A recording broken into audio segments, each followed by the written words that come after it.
बसें फूंक दी गईं।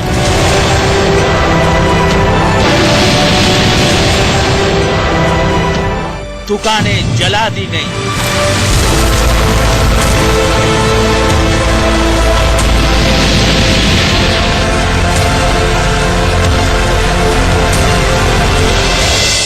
शहर में कर्फ्यू है।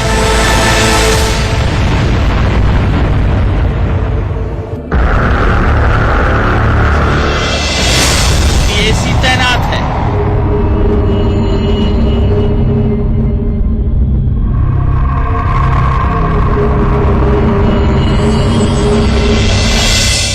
आरएएफ तैनात है।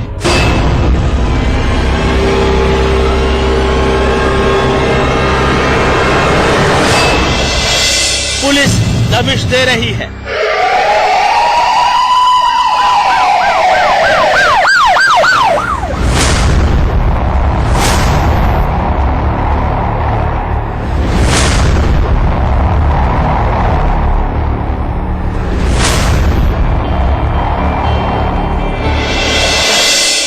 लेकिन दंगा जारी है।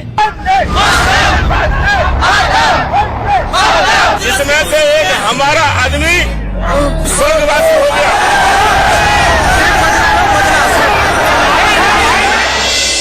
योगी जी, कासगंज अब तक क्यों सुलग रहा है?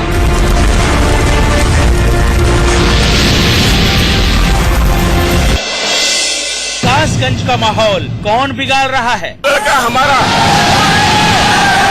स्वर्गवासी हो गया है। आखिर कासगंज आउट ऑफ कंट्रोल क्यों है? नमस्कार, मैं हूं सुशांत सिन्हा। कासगंज की तस्वीरें आपने देखी। बसें जली, दुकानें जली, जमकर तोड़फोड़ हुई और जो कुछ भी हो रहा है वो आप देख रहे हैं। कासगंज तेरे कितने गुनहगार। उत्तर प्रदेश के कासगंज का माहौल कौन बिगाड़ रहा है? क्यों कासगंज में शुरू हुआ दंगा आउट ऑफ कंट्रोल हो गया?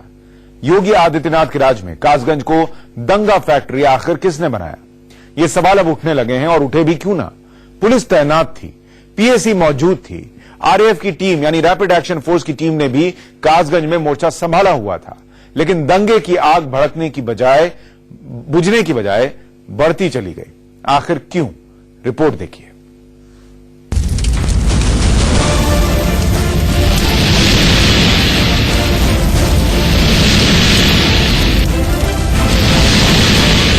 आग की लपटों में चलती बस,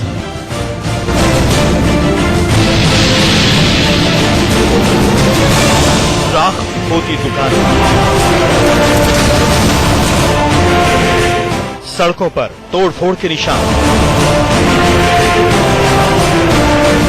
वीरान बस्ती, सड़कों पर सन्नाटा। कर्फ्यू की आगोश में कासगंज।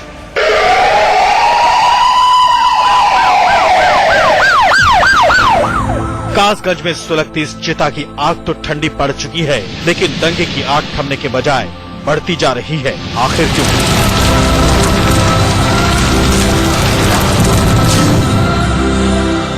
दंगे की आग को थामने के लिए कासगंज में पीएसी की 5 कंपनी तैनात है। एक आरएएफ की टीम भी मौजूद है। आरोपियों की गिरफ्तारी के लिए एसआईटी भी गठित कर दी गई है। 2 दर्जन से ज्यादा लोगों को अब तक हिरासत में लिया जा चुका है। डीएम से लेकर एडीजी तक कासगंज का दौरा कर रहे हैं, लेकिन कासगंज फिर भी सुलग रहा है। आखिर क्यों?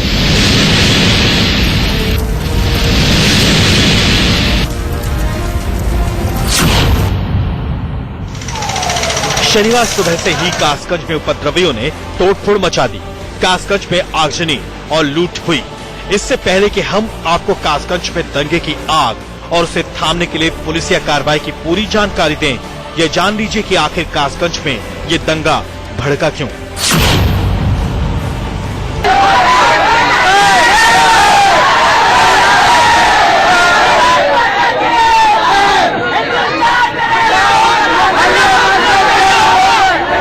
असल में 26 जनवरी को एबीवीपी और हिंदूवादी संगठन के कार्यकर्ता बाइक से तिरंगा यात्रा निकाल रहे थे।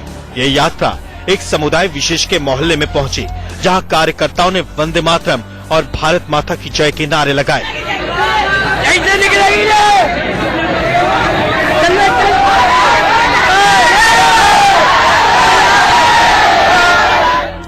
आरोप है इसी दरमियान एक समुदाय विशेष के कुछ युवक पाकिस्तान जिंदाबाद के नारे लगाने लगे। साथ ही उन्होंने पथराव भी शुरू कर दिया। मामला बढ़ा तो दंगा छिड़ गया। इसी बीच समुदाय विशेष की ओर से गोलीबारी हुई, जिसमें एक नौजवान चंदन की मौत हो गई और 2 युवक घायल भी हो गए।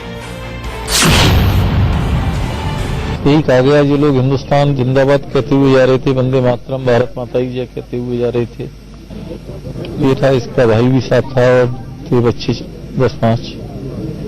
वहां से ऊपर से पथराव होने लगा और ऊपर से ही गोली, सामने से गोलियां चलने लगी इतनी देर में। न्याय मिलेगा हम लोगों को, और जो घटना घटी है वो प्री प्लान तरीके से घटी है। ये बच्चे 26 जनवरी को, ये बच्चे क्या पूरा देश भी एक राष्ट्रभक्ति में डूबा होता है, उसके तहत इन्होंने जानबूझ के पथराव किया, जानबूझ के गोलीचार्ज की, जिसमें एक हमारा कार्यकर्ता की मौत हो गई है। हाँ, उनसे कहा था हिंदुस्तान जिंदाबाद नहीं होगा, पाकिस्तान जिंदाबाद के नारे लगाइए, इसको लेकर कुछ टकराव हुआ।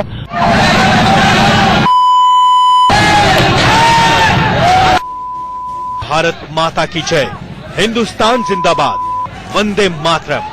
आरोप है इसी नारेबाजी की वजह से झगड़ा बढ़ा, जिसमें चंदन की मौत हो गई। इस घटना के बाद से ही कासगंज में दंगा भड़क गया। शुक्रवार शाम को ही कासगंज में आगजनी और तोड़फोड़ की घटना होने लगी थी। पुलिस ने भी कासगंज में शांति बहाल करने के लिए मोर्चा संभाल लिया। RAF और PSC बुला ली गई।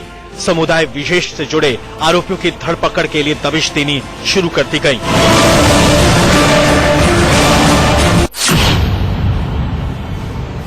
तिरंगे में लिपटा शव जब चंदन के मोहल्ले में लाया गया तो चारों ओर चीख पुकार मच गई। किसी को यकीन नहीं हो रहा था कि वंदे मातरम और हिंदुस्तान जिंदाबाद कहने पर किसी नौजवान को यूं जान गंवानी पड़ेगी। शनिवार सुबह तिरंगे में लिपटे चंदन के शव को अंतिम संस्कार के लिए ले जाया गया।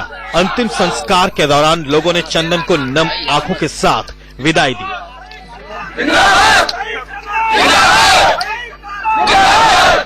लेकिन वंदे मातरम और हिंदुस्तान जिंदाबाद के नारे वहां भी लगने लगे। चंदन की मौत के बाद से ही कासगंज का माहौल बिगड़ रहा था। ऐसे में यूपी के पूर्व CM रहे कल्याण सिंह के बेटे और बीजेपी सांसद राजवीर सिंह ने भी एक विवादित बयान दे दिया।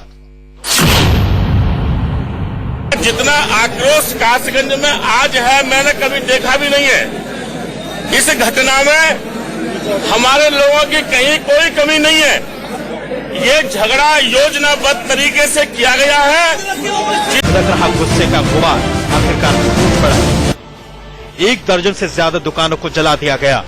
एक रोडवेज समेत 2 प्राइवेट बसें फूंक दी गई। दुकानों और घरों में तोड़फोड़ की गई। कासगंज हिंसा की खबर यूपी से निकलकर देश भर में फैलने लगी। हालांकि पुलिस अब मान रही है हालात अब कंट्रोल में हैं।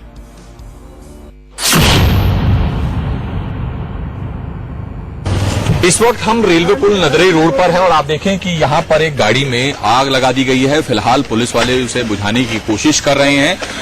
पूरे इलाके में जो है कर्फ्यू जैसी स्थिति बनी हुई है। लगातार पुलिस गश्त कर रही है और पुलिस का दावा है कि किसी भी अप्रिय घटना को रोकने के लिए पूरी तरह से मुस्तैद हैं। और यहाँ पर फिलहाल एक गाड़ी में आग लगाई गई थी। हमारे साथ पुलिस के एक अधिकारी हैं। सर, ये बताएं क्या स्थिति है पूरे कासगंज में? स्थिति बिल्कुल ठीक ठाक है। कहीं कहीं उपद्रवित जो गाड़ियां में आप कह रहे हैं कि आग लगाई गई है, 2 गाड़ियों में, अभी जिसको तुरंत लगाई गई थी बुझा लिया गया। कहीं कोई खास उसमें डैमेज नहीं हुआ।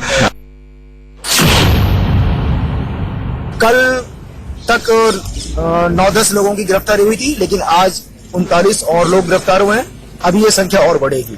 इस वक्त कासगंज की स्थिति पूरी तरह से हमारे नियंत्रण में है। पुलिस भले ही ये बयान दे रही है कि कासगंज के हालात कंट्रोल में हैं, लेकिन बड़ा सवाल सुरक्षा व्यवस्था को लेकर है। मसलन जब दंगा भड़कने की उम्मीद शुक्रवार शाम से ही थी, तो कासगंज में उपद्रवियों पर लगाम क्यों नहीं लगाई गई? क्या ये सुरक्षा तंत्र की ढील नहीं थी? सवाल उठे तो आगरा कमिश्नर ने भी इस पर हामी भर दी। लेकिन सवाल तो बनता है कि आखिर कासगंज हिंसा को सांप्रदायिक रंग क्यों दिया गया? कासगंज से मुनीश अहमद बारसी के साथ कुमार सोनू, इंडिया न्यूज। कई सवाल हैं।